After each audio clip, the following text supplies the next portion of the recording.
जो चैप्टर हम लोग डिस्कस कर रहे हैं उसका नाम बताएंगे क्या? सर्वनाम। क्या नाम है? सर्वनाम और इसके भेद। इसका परिभाषा क्या है कि नाम के बदले आने वाले सभी शब्द सर्वनाम कहलाते हैं। ठीक है, नाम के बदले आने वाले सभी शब्द सर्वनाम कहलाते हैं। आप चाहे तो ऐसे ही बोल सकते हैं, संज्ञा के बदले आने वाले शब्द को ही सर्वनाम। ठीक है, क्लियर है कि नाम और संज्ञा दोनों एक ही चीज होता है। बात समझ में आ रही है? अब एक बात समझेंगे, जो सर्वनाम होता है ना बाबू, यह क्यों यूज होता है जरा इसको समझिएगा। जो संज्ञा है ना, संज्ञा के पुनरुक्ति, इस शब्द पे ध्यान देंगे, पुनरुक्ति को, संज्ञा के पुनरुक्ति को रोकने के लिए ध्यान देंगे।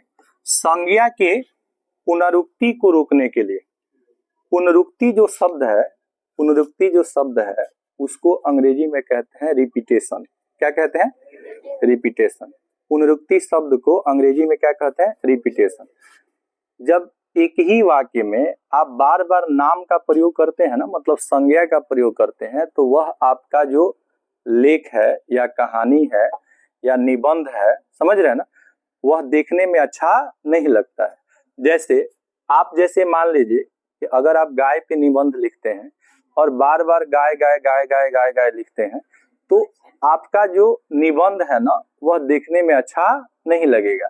इसलिए उस निबंध को अच्छा बनाने के लिए, बेहतर बनाने के लिए, प्रभावशाली बनाने के लिए हम संज्ञा के पुनरुक्ति को रोकने के लिए किसका प्रयोग करते हैं? सर्वनाम का प्रयोग करते हैं।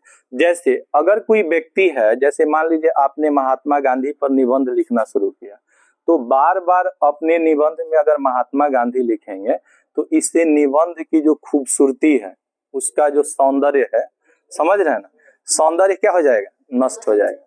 तो सौंदर्य बनाए रखने के लिए क्या करेंगे? फेयर लवली लगाएंगे।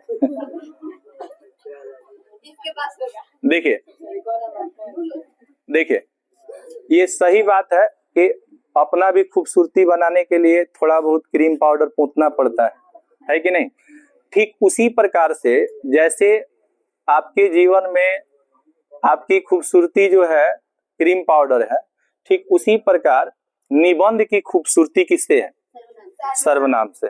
अगर आप सर्वनाम यूज नहीं करेंगे, ये केवल संज्ञा यूज करेंगे, तो व्यक्ति वैसे ही दिखेगा जब तक वो ओरिजिनल फेस में होता है।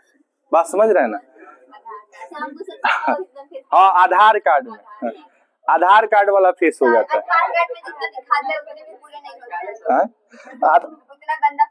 अच्छा, आधार कार्ड वाला फोटो अगर किसी के शादी में दिखा दिया जाए, चलिए यहाँ देखिए।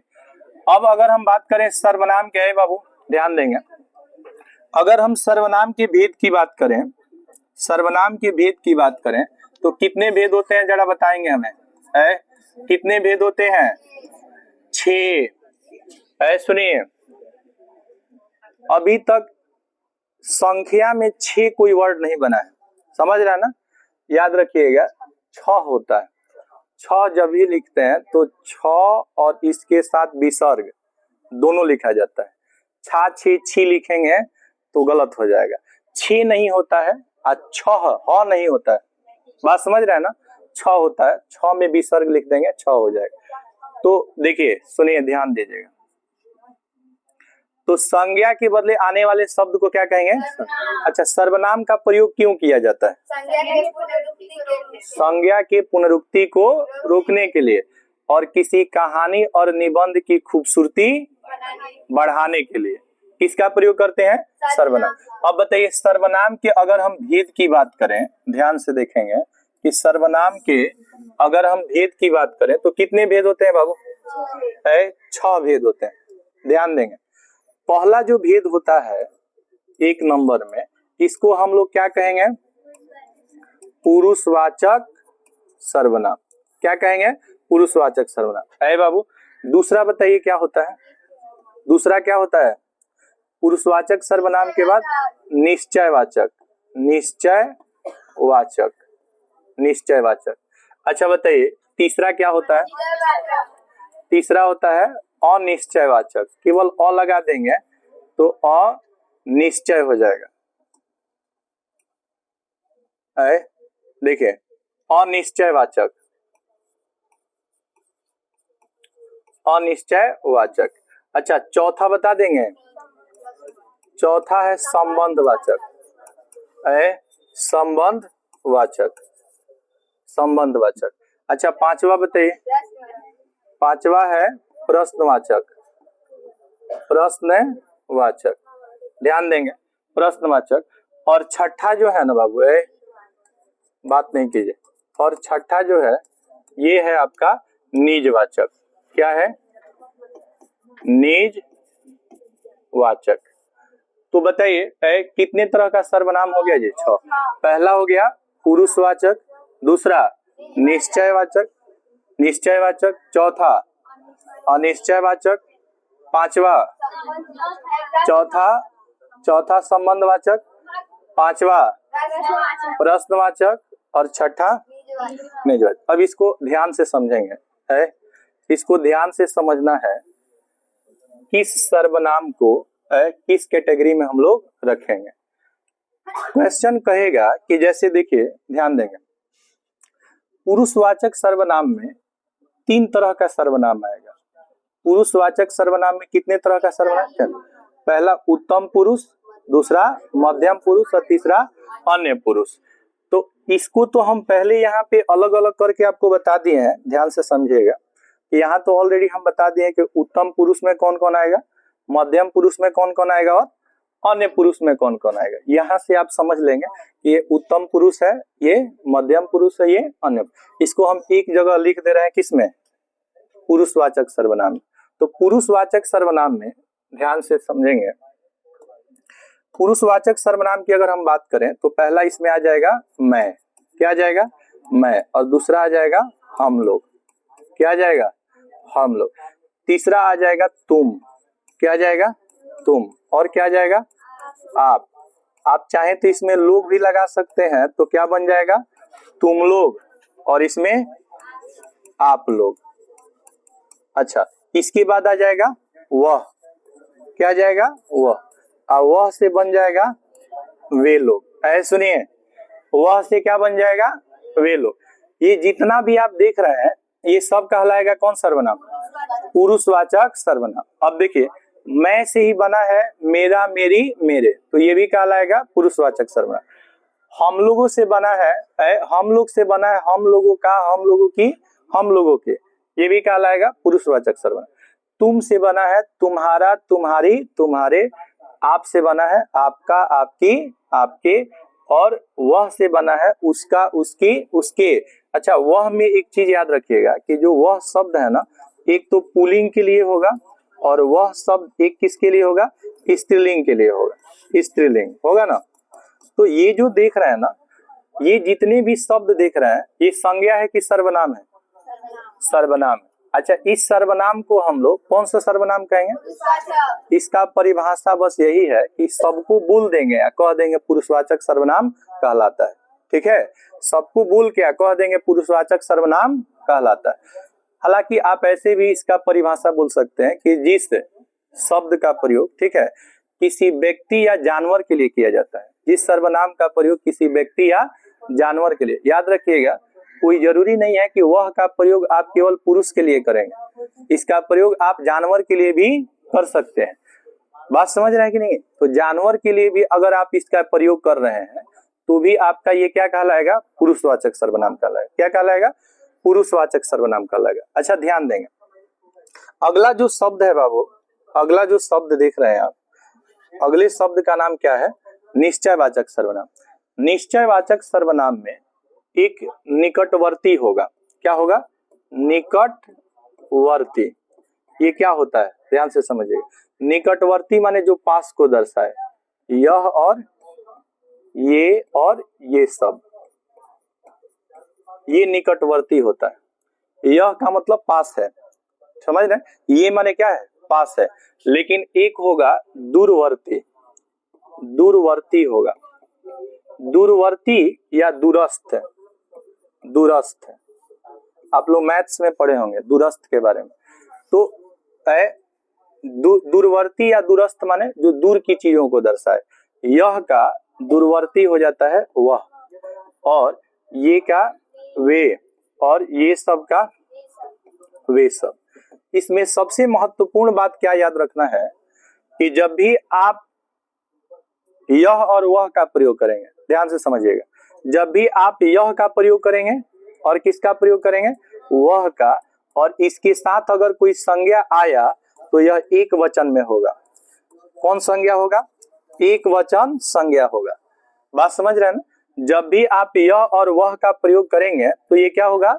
एक वचन में। अच्छा, यह एक किताब है, यह एक किताब है, यहाँ किताब किस वचन में आया है? एक वचन में।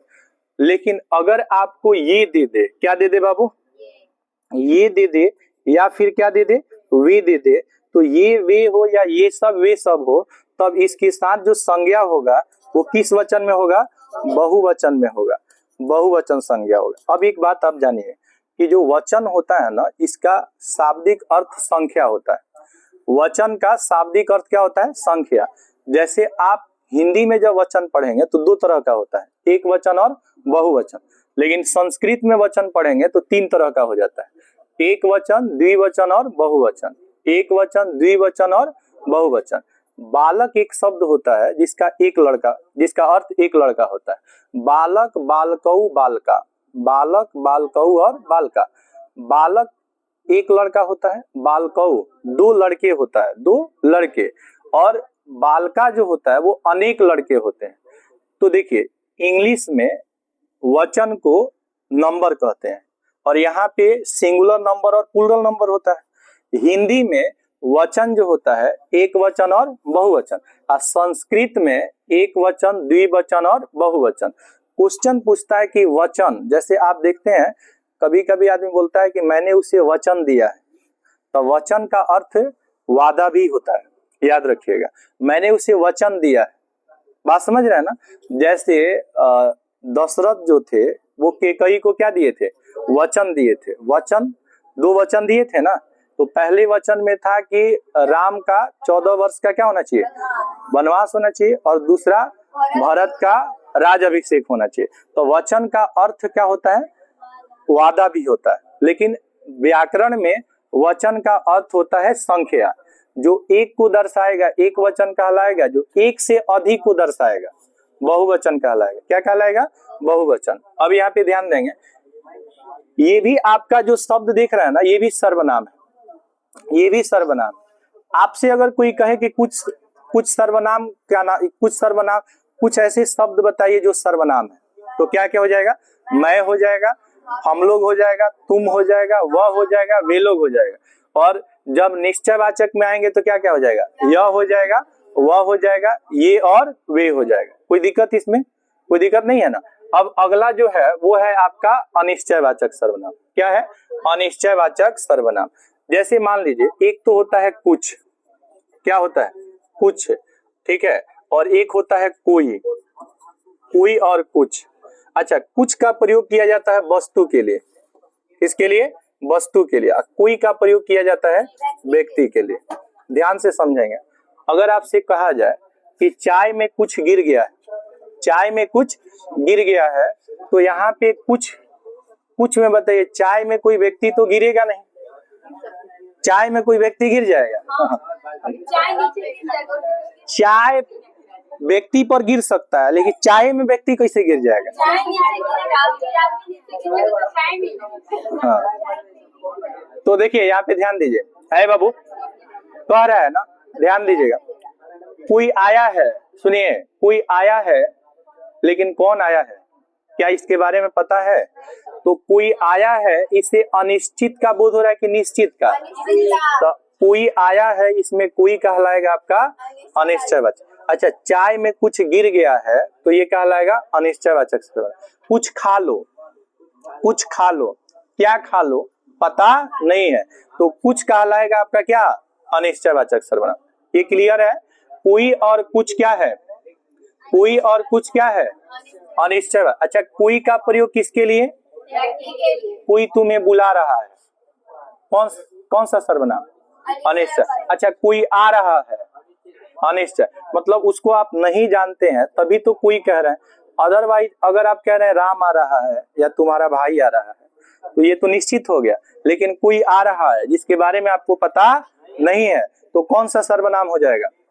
अनिश्चयवाचक सर्वनाम। अब यहाँ पे ध्यान देंगे, अगला जो सर्वनाम है बाबू, अगला जो सर्वनाम है इस सर्वनाम का क्या नाम है? अगला जो सर्वनाम है इस सर्वनाम का क्या नाम है? संबंधवाचक सर्वनाम। सुनिए, कह रहा है कि जो पढ़ेगा जो पढ़ेगा वो सफल होगा, वो सफल होगा। जो मेहनत करेगा वो सफल होगा। सुनिए, जो मेहनत करेगा वो सफल होगा। सफल वही होगा जो मेहनत करेगा। तो जो और वो या जो और सो, जो और सो, जो मेहनत करेगा सो सफल होगा। तो यहाँ पे ना वो के जगह पे सो का प्रयोग भी किया जाता है। तो ये जो, समझ रहे ना, और वो या जो और सो, ये दोनों कहलाएगा संबंधवाचक। क्या कहलाएगा? संबंधवाचक। सुनिए, कह रहे हैं ना कि सुनिए, जो मेहनत करेगा वो सफल होगा। तो जो और वो क्या हो जाएगा? संबंध। जो लड़का वहां दिख रहा है, जो लड़का वहां दिख रहा है वो मेरा दोस्त है। जो लड़का वहां दिख रहा है वो मेरा दोस्त है। तो उस लड़के के बारे में बात कर रहे हैं। देखिए, पहले जो आ गया और उसके बाद क्या गया? वो। तो कह रहा है ना कि जो और वो हो या जो और सो हो, इसमें दो वाक्य आएगा एक साथ। कितना वाक्य आएगा? जैसे जो मेहनत करेगा वो सफल होगा, तो जो मेहनत करेगा एक वाक्य हो गया, वो सफल होगा दूसरा वाक्य हो गया। अच्छा, एक कह रहा है ना कि जो लड़का वहां खड़ा है वो मेरा दोस्त है, तो जो लड़का वहां खड़ा है एक वाक्य हो गया, और वो मेरा दोस्त है दूसरा वाक्य हो गया। तो इसमें दो वाक्य आएगा और दोनों एक दूसरे से संबंधित होगा। दोनों एक दूसरे से क्या होगा? संबंधित होगा। तो कहेगा कि बताइए जो और सो कौन सा सर्वनाम है? संबंधवाचक। कुछ और कोई अनिश्चयवाचक। यह और वह निश्चयवाचक। मैं हम लोग पुरुषवाचक। ये तमाम शब्द कहलाते हैं क्या? सर्वनाम। ये किसके बदले आते हैं? नाम के बदले। नाम या संज्ञा के बदले आने वाले शब्द को क्या कहते हैं? सर्वनाम। याद रखिएगा, सर्वनाम का एक ही काम है और वो है संज्ञा के पुनरुक्ति अर्थात रिपीटेशन को रोकना। क्योंकि जब भी किसी निबंध या कहानी में बार बार नाम या संज्ञा का प्रयोग किया जाता है तो उसका जो है ना, उसमें भादापन एक शब्द होता है, इंग्लिश में उसको बोलते हैं सुपरफ्लुअस। क्या बोलते हैं? सुपरफ्लुअस। ये आपको चैप्टर एक होता है सुपरफ्लुअस एक्सप्रेशन, इंग्लिश ग्रामर का एक चैप्टर होता है सुपरफ्लुअस एक्सप्रेशन, जो कॉम्पिटिटिव बच्चे होते हैं ना उनको पढ़ाया जाता है। सुनिए, ध्यान देंगे यहाँ पे। अगला क्या है बाबू? अगला क्या है? प्रश्नवाचक। अच्छा, अगर कहें कौन आ रहा है तो कौन से प्रश्न पूछेंगे कि नहीं पूछेंगे? अच्छा, तुम क्या खाए हो? क्या से प्रश्न का बोध हो रहा है कि नहीं हो रहा है? बोलिए। अगर कहें तुम्हें कौन सा रंग पसंद है, कौन सा रंग पसंद है, ठीक है, तो कौन हो गया या क्या हो गया या कौन सा हो गया या किसको हो गया? किसको हो गया? सुनिए, किसको। जैसे अगर आप कहेंगे, सुनिए, कि आप सबसे अधिक किसको पसंद करते हैं, मम्मी को कि पापा को? दोनों को, है कि नहीं? तो याद रखिएगा, ये किसको जो है ना, इससे भी प्रश्न का बोध हो रहा है ना, तो ये आपका कहलाएगा कौन सर्वनाम? बोलो।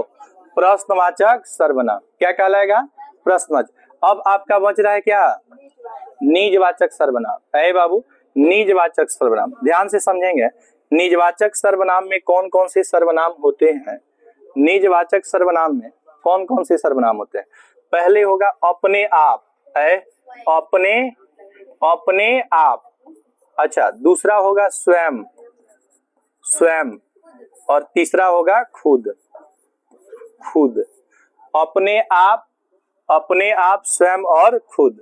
ध्यान देंगे, अपने आप स्वयं और खुद। जैसे यहाँ पे आप देखिएगा, यहाँ पे एक वाक्य दिया है। वाक्य क्या है? वाक्य है ऐ मैं अपना काम स्वयं करूंगा, करूंगी। यहाँ पे देखिए क्या है बाबू, स्वयं है। स्वयं कौन सा सर्वनाम है, निजवाचक सर्वनाम। स्वयं कौन सा सर्वनाम है, निजवाचक सर्वनाम। कोई दिक्कत है आपको, कोई दिक्कत है क्या, कोई दिक्कत नहीं। तो ये रहा सर्वनाम से संबंधित जितने भी आपके सर्वनाम से संबंधित जितना बात था सब कुछ हमने आपको बता दिया। अब हम आपसे पूछेंगे और आप हमें बताएंगे, बता देंगे कि नहीं बता देंगे? चलिए मौका मिलेगा तो हम बता देंगे। चलिए देखिए क्या है, बताइए, ध्यान दीजिए। हिंदी व्याकरण में हम लोग कौन सा चैप्टर पढ़ रहे हैं, सर्वनाम। बताइए संज्ञा के बदले आने वाले शब्द को क्या कहते हैं, सर्वनाम के कितने भेद होते हैं? पहला पुरुषवाचक सर्वनाम, दूसरा निश्चयवाचक, तीसरा अनिश्चय, चौथा संबंध, पांचवा प्रश्न और छठा कहेगा कौन आता है, कौन सा सर्वनाम?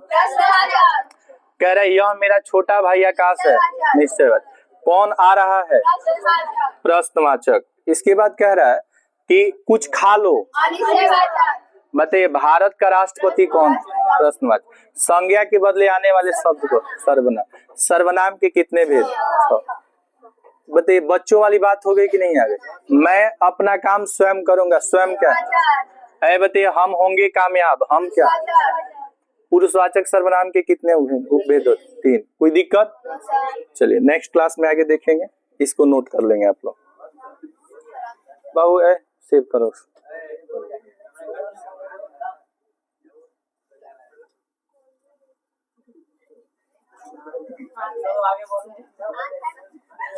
सुनिए यहाँ से आप लोग नोट कर लेंगे।